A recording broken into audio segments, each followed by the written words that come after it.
kaplastugan.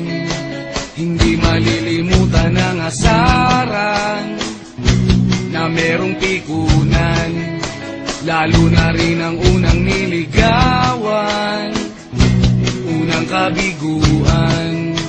At dyan nagsiseryoso ang usapan, ang pagdadamayan ng tunay at tapat na kaibigan.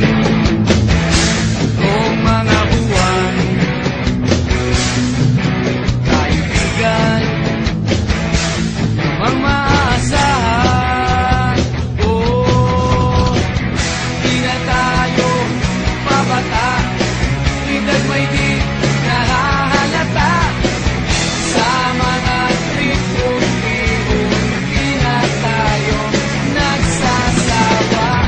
Pero kahit ganon, barkadang matatag hanggang sa ngayon. Minsan man magkita, tiyak may kwela, yan ang aking mga tropa.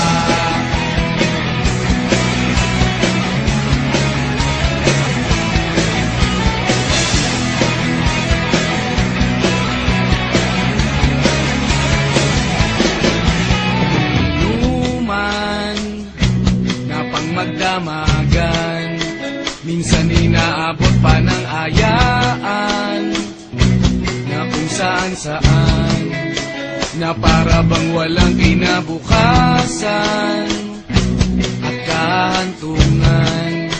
At dyan nasuseryoso ang usapan, ang pagpapayuhan ng tunay at tapat na kaibigan.